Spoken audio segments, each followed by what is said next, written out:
So go ahead, Michelle. I think we're ready to go.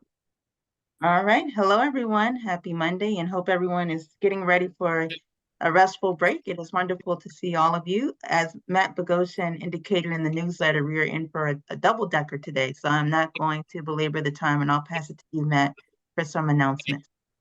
Okay, well, we'll be coming right back to you, Michelle, pretty soon. Michelle Burris of the Century Foundation, and she's going to be presenting here in a little bit. So, yeah, welcome and happy holidays, everyone, from all of us at AMCC, from whatever time zone you're in, from East to Central to Mountain to Pacific. If you're new, this is AMCC's National 30-Minute Monday Morning Call.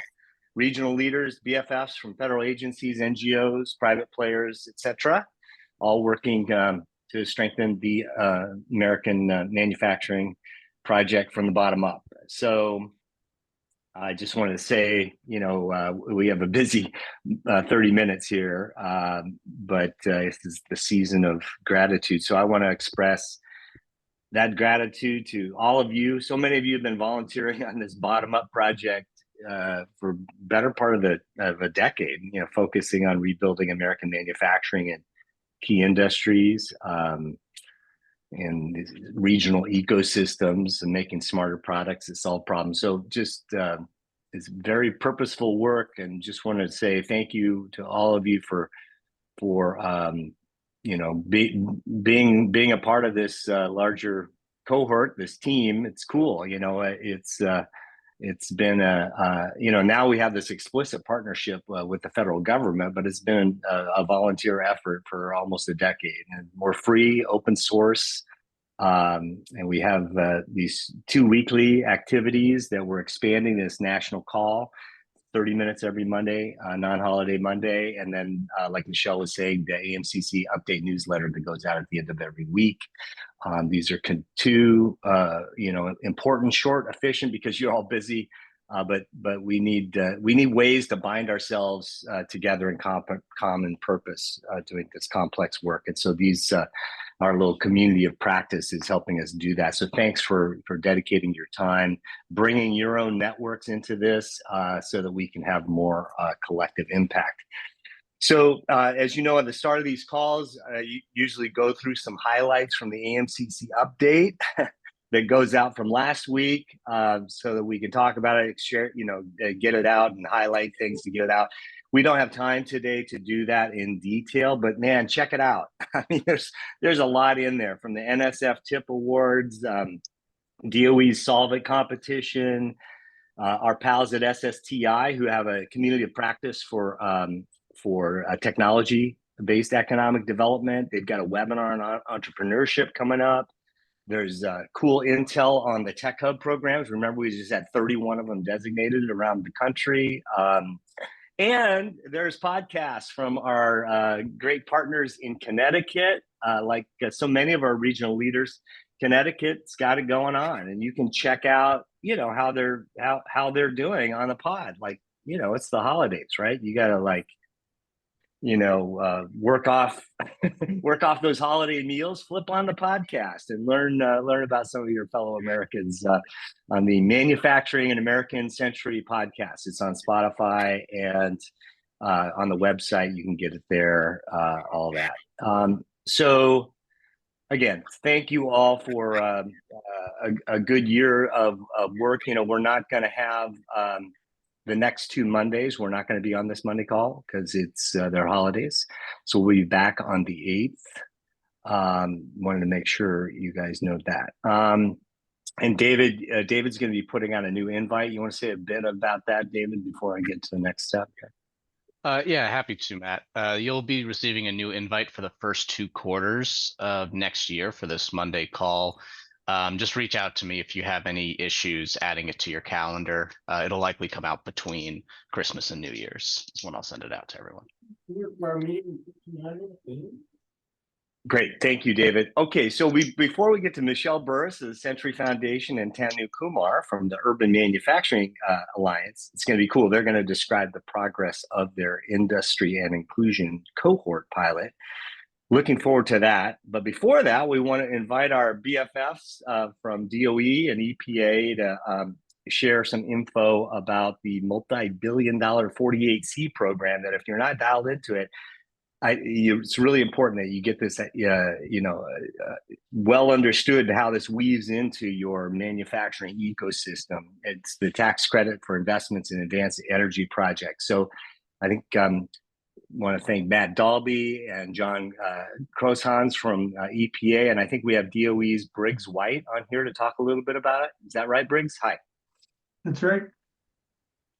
All right, go for it, man. You're on. Great. So thank you, Matt and David, for the opportunity. And thanks, Matt, John, Danielle from our team for helping make this possible. And for the audience, I think just a couple of top lines, and I'll be very brief. $10 billion allocated for 48C tax credits out of the Inflation Reduction Act. $4 billion of that will be set aside specifically for communities that have had a closure of a coal plant or a coal mine. These projects have 3 eligible categories. One is around clean energy manufacturing and recycling. One is around critical minerals processing, and one is around reducing the greenhouse gases from industrial facilities. So think steel, aluminum, cement making, et cetera. So a lot of opportunities in the clean energy sector there, whether it's hydrogen, EVs, battery manufacturing, solar manufacturing, hydrogen, nuclear, offshore wind, solar PV, like manufacturing, all of that, or recycling is an eligible category. So that's a huge swath of the clean energy economy. Then on the critical minerals, you can't get a tax credit to dig it out of the ground, but if you're processing it, you can get a 30% investment tax credit.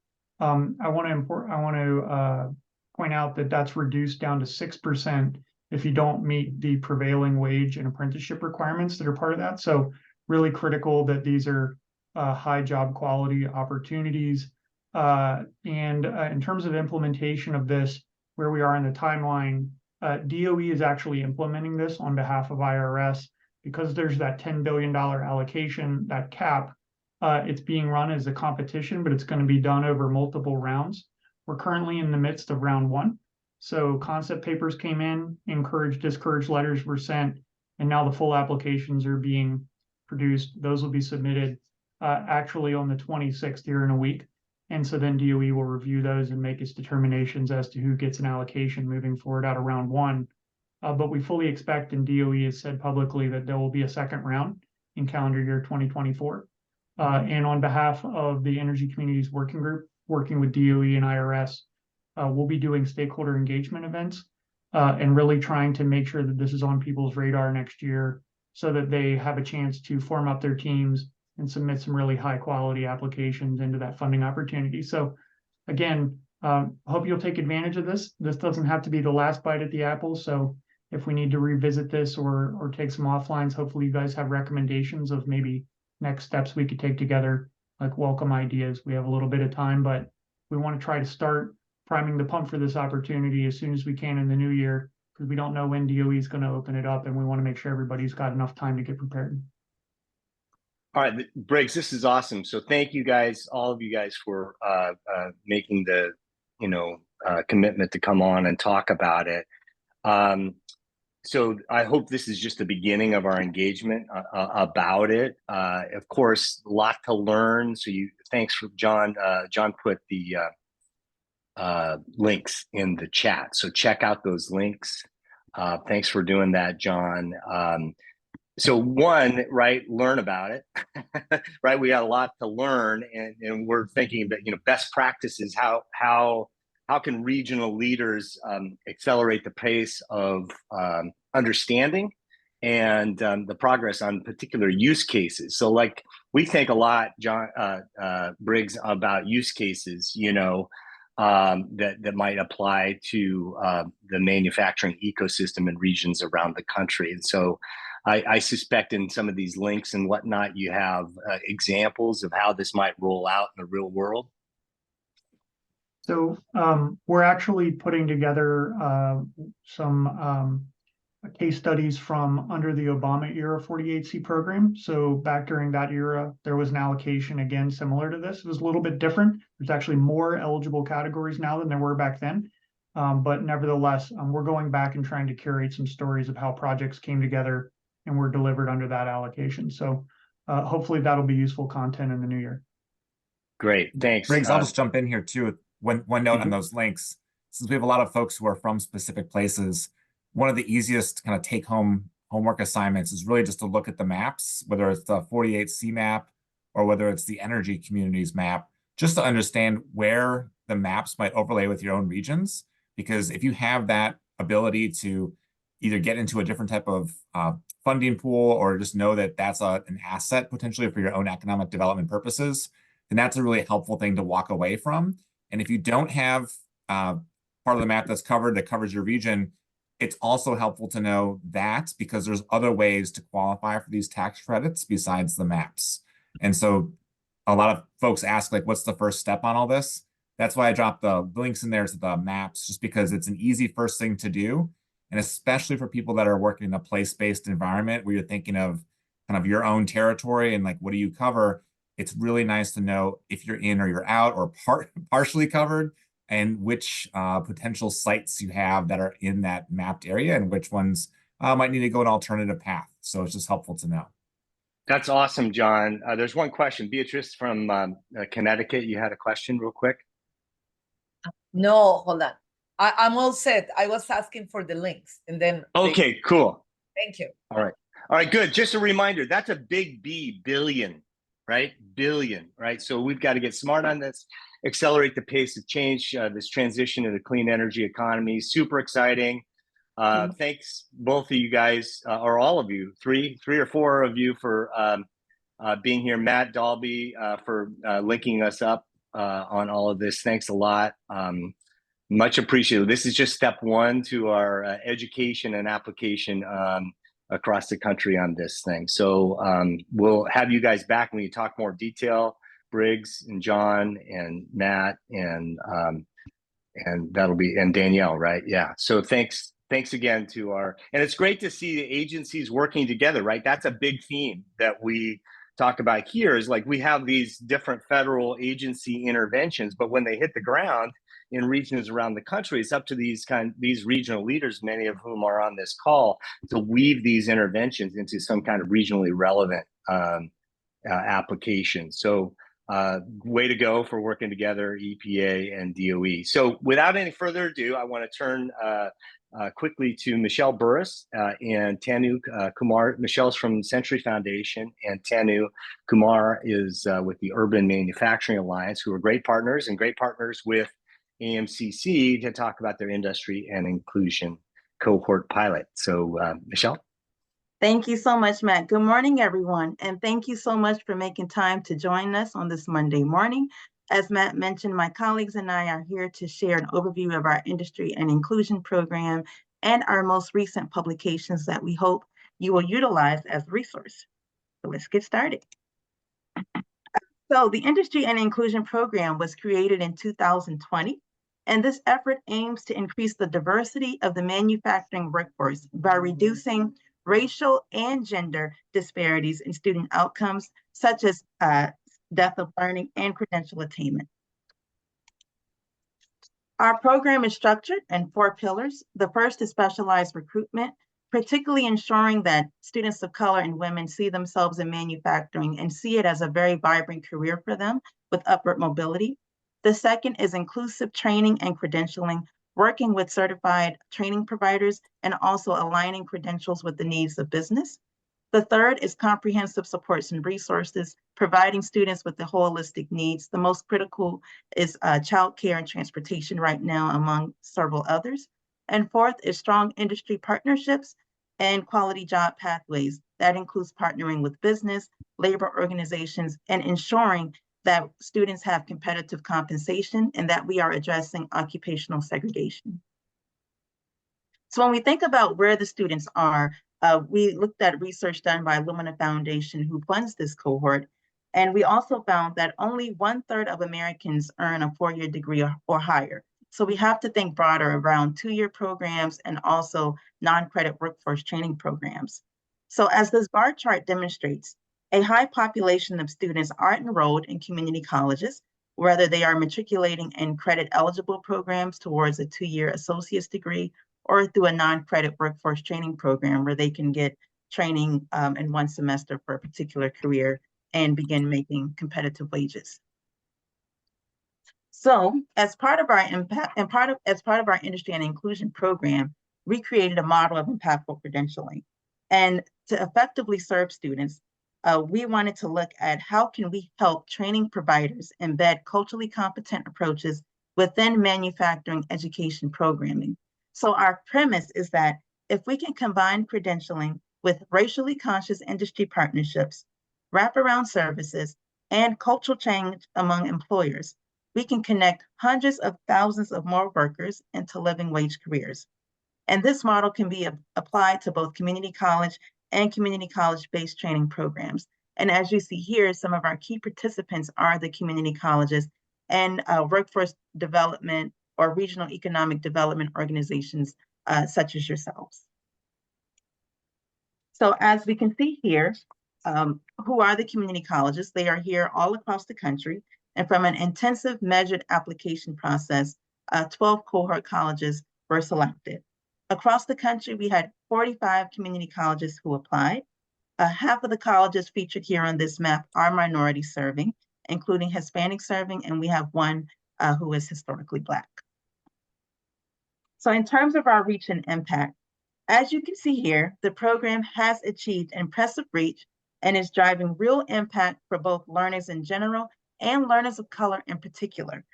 To analyze program impact, we used a combination of quantitative data submitted by our cohort on a periodic basis and qualitative data gathered through informational interviews with program participants to ensure our analysis was correct.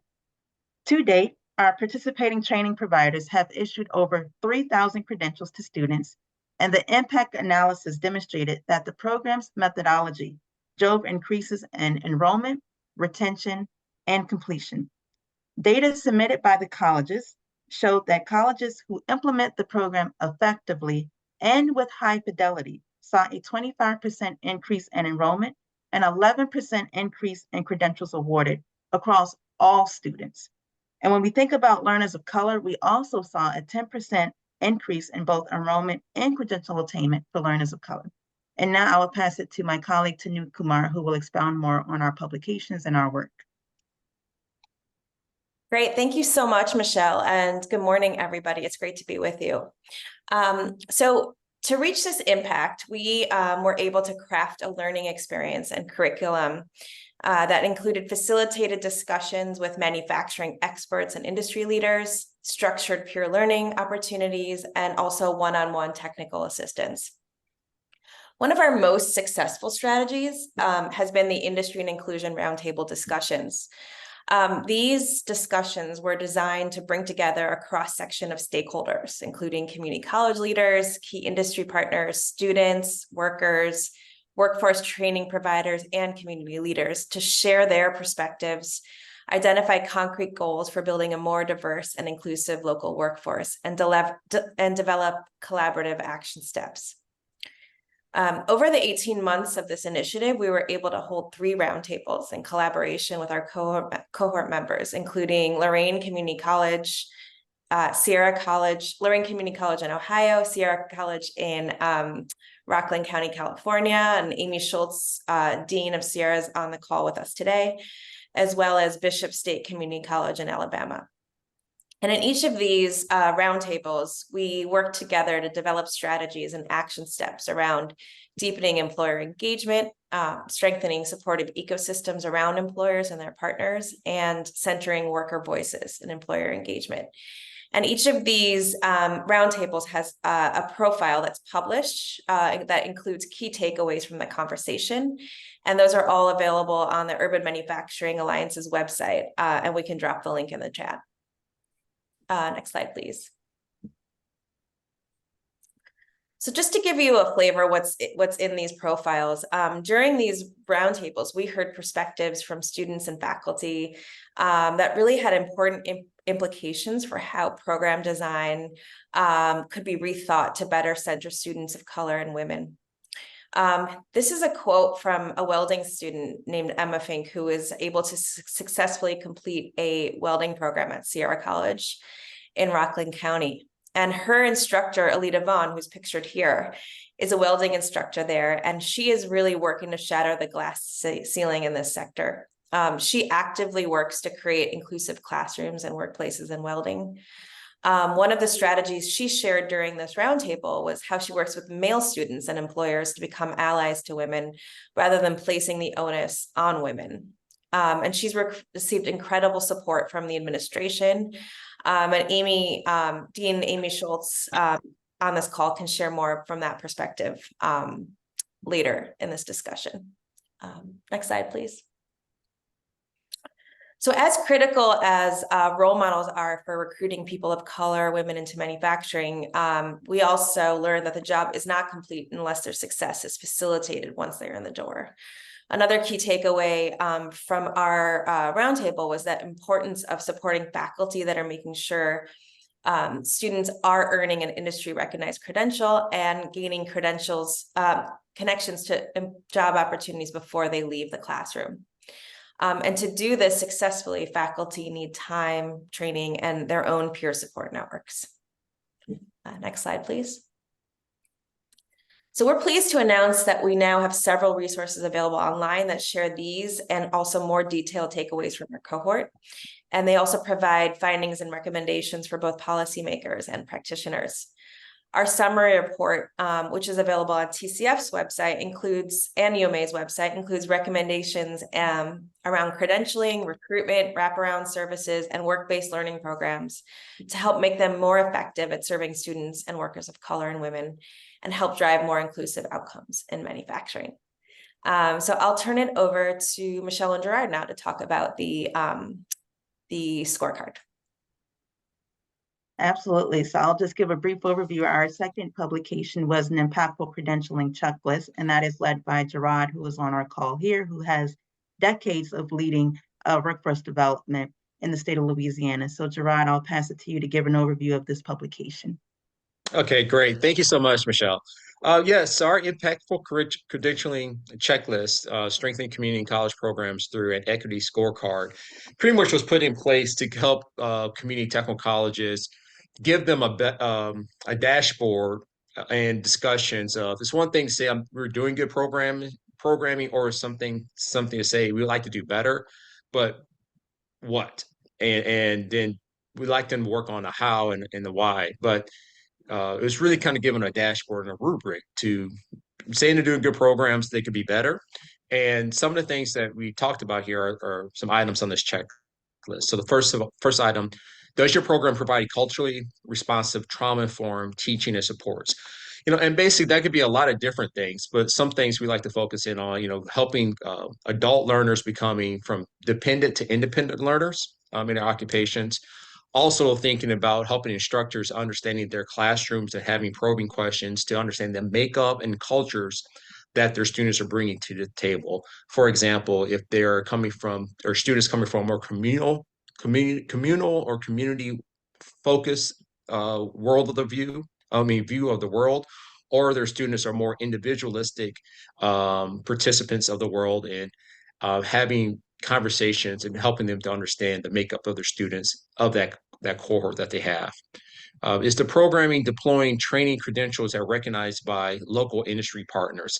So obviously with manufacturing, we'll like our students to have credentials that are, one, valid and reliable in their region, but also they're recognized across the sector of manufacturing. So we just don't like to really see one-off or too customized training programs that if they get a certificate from ABC College, it's not recognized in a county over or another state over. So we want our students to be portable and having credentials that really matter, and they can move up their career pathway.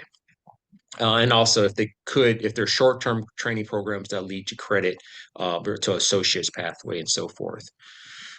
Is the program leveraging strong local industry partnerships? Well, obviously, yes. We don't want educators. I'm from the educational sector as administrator, And sometimes we can be very proud of what we do and how we have our credentials, but if they're not tied into the industry, we're really setting up students for failure, and we're just kind of rubber stamping credentials that we think that matter. So industry partnerships are important, and also for employment opportunities in classrooms and stay relevant of the trends and everything too. You can't do that without strong industry partnerships. Is the program providing inclusive classrooms? And that's very, especially when we're trying to work with more people of color, more women. Um, it's hard. We don't want them to become leaders when they leave the classroom if we don't develop them as leaders. And that's mean taking leads as they're doing a JSA in the lab, or they're doing some type of leading a project. We want to see them to be very inclusive of the classroom, and make sure that leadership is rotating, especially maybe somebody's very quiet. Having encouraged that quiet person to take a leadership role in the classroom and so forth. We also find that inclusive classrooms get good feedback loops. Is the training really, are you growing from the training? You may be gaining knowledge, but are you truly growing as an individual from the training? And is there a safe space for the students to provide feedback to the instructor, to the administrators of the classrooms, to make sure that their voice is being included and that the training is being tailored to the needs and to the standards of the industry. And so that's important to us. And then how the program, I had a little pop-up box, how is the program recruiting women and people of color into the manufacturing programs? And we just like to see what innovation is going on in that. We talk about in the checklist. We've found a lot of good welders coming out of who are barbers and who are painters or people who are artists going to the metal fabrication world. They can see 3D, and they kind of easy to do layout prints from their artistic background into manufacturing. But you can find diverse people with a lot of talent into the manufacturing sector if you look into diverse pools than just standard CTE programs or 4-H programs. So that's basically our checklist that we've put together, and all the colleges provided a lot of good feedback building out this checklist. Gerard, that's great. This is Matt. Let me just jump in there real quick. We're at almost at the top of the hour, but we're going to go a few minutes, later than the top of the hour on this call for any questions that people have. And there are some coming in. So sorry, Michelle, to interrupt. Just wanted to let people know. Yeah. Totally fine. So with that, we're going to give it back to Gerard and Amy for a very brief but I think fruitful fireside chat, just to hear from a practitioner perspective on how Dean Amy Schultz is implementing the checklist. So Gerard and Amy, I will pass it to you both. All right. So, we probably won't get through all 3 questions. So let's maybe go for the top 2 of our questions, Amy. Sounds It's good. good to see you. Good to see you too. So, Amy, what part of the impactful credentialing checklist did you implement because of the cohort? Well, yeah, thank you, Gerard. And I'm Amy Schultz. I'm Dean for Business and Technology at Sierra College in Northern California. So that's greater Sacramento area. Some of our major employers are Siemens, Bosch has moved in right next door. So we have we're doing a lot in manufacturing. Also SMUDs. I saw SMUD on the call. So thank you. As a result of the cohort, I think probably the most impactful one was really digging into trauma-informed approach. So if we're going to truly diversify our workforce and our training programs, we need to meet students where they are, and especially for women and students of color that might be raising families, they might have other obligations, to be able, if they're in the program, to help get them the supports they need to stay in the program and finish the training. So that might be connecting them with childcare or transportation, or just some basics, and really taking that, centering that in the classroom where instructors and instructional assistants have an opportunity to have a dialogue with students if it looks like someone is struggling, and be able to present that support. Other things, like really our employers are so valuable, our employer partners. So we work with them first on many different ways. So one, to drive what our curriculum and training is and what skills to focus on.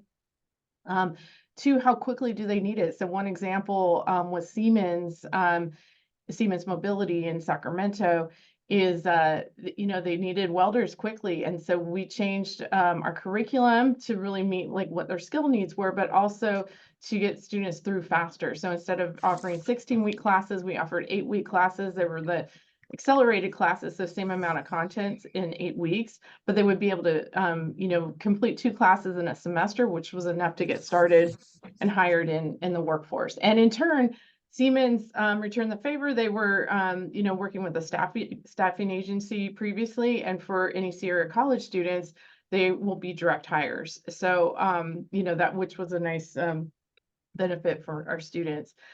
As far as the how to promote diversity in the classroom and recruitment, we have, and this is covered in the reports, I believe, but Sierra College has really taken representation to heart. So you can be what you can see. And so we hire accordingly, and we have a diverse faculty and instructional and assistant staff. And so that has really inspired students that, and Michelle shared the example of Emma, or I think Tanu shared the example of the student Emma, who, was being discouraged along the way to go into welding. And because we have our faculty chair is a woman, and it has encouraged women to be a part of that field and the advantages of it, that has kept her in the program and attracted even more female students. And along those lines, another instructor is Latino. And, he has gone out and he represents us at the Latino Leadership Council. So strategic partnerships for outreach and recruitment are also critical as well. So, I've been focusing on welding, but we also have mechatronics and advanced manufacturing and drafting as well. So. Okay. Well, Amy, thank you so much. Really, you took care of all the questions. So for the sake of time, I know we have a lot of people and you go out and make payroll and production and end of this season, the fourth quarter strong. So I'm going to turn it back over to Michelle and Tanu. Thank you for your time. Amy, thank you so much for participating and giving us firsthand knowledge of how the cohort has the tools and everything, and you're a rock star. So we appreciate you. Thank you. Michelle, Tanu? Thank you, Gerard. That concludes our presentation. Thank you, everyone, for staying over and for your active listening and participation. And again, all of us on the team wish you a very happy holidays, and I'll pass it back to Matt Bogosian. Okay, well, thank you all. Amy, we were lucky enough on an AMCC roadshow into California earlier this year to see Amy in action, and very impressive, all of you guys. Tanu, Michelle, Gerard, Amy, thanks so much. And thank you all again. A very happy holiday season, happy new year, and we'll see you on January 8th. All right, take good care. See you then.